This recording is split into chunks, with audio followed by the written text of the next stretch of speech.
Cigarette വലിച്ചാൽ എന്തോ കുഴപ്പമെന്ന് ചോദിക്കുന്ന ആളുകളോട് എനിക്ക് 10ാം ക്ലാസ് പഠിക്കുമ്പോൾ സിഗരറ്റ് വലിക്കുക എനിക്ക് മുട്ടീന്.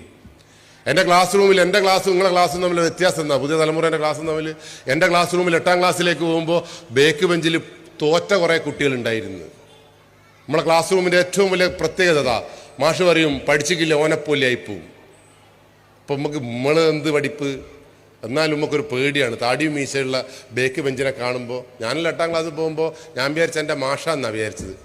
ഞാൻ പറയും ഗുഡ് മോർണിംഗ് മാഷ്. അവൻ പറയും മാഷല്ല, പഠിച്ച് കഴിയാണ്ട് ഇവിടെ ഇരുന്നതാണ്.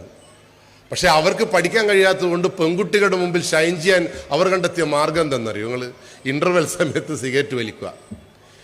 പെൺകുട്ടികളെല്ലാം ഓനെ ആരാധിക്കുന്ന കണ്ടിട്ട് എനക്കെല്ലാം ദേഷ്യം പിടിച്ചിട്ടുണ്ട്.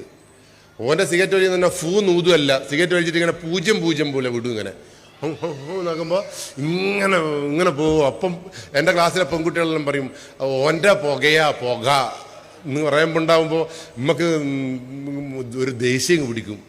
അങ്ങനെ ഞാൻ അവരെ തോൽപ്പിക്കാൻ വേണ്ടിയിട്ട് പറയും, എന്നാൽ നിങ്ങൾ ഒരു കാര്യം ചെയ്യും, നിങ്ങൾ ഒളിമ്പിക്സിൻ്റെ ചിഹ്നം ഉണ്ടാക്കും പുക കൊണ്ട് എന്ന് പറഞ്ഞപ്പോൾ ഓനെ തോൽപ്പിക്കാൻ വേണ്ടി പെൺകുട്ടികളെ മുമ്പിൽ നിന്ന് ഒളിമ്പിക്സിൻ്റെ ചിഹ്നം ഉണ്ടാക്കാൻ പറഞ്ഞപ്പോൾ അന്തം വിട്ട് നമ്മളെ ബേക്ക് ബെഞ്ച് അതും ഉണ്ടായി കാണിച്ചു കൊടുത്ത് ഓ ഓ ഓ ഊ ഊ.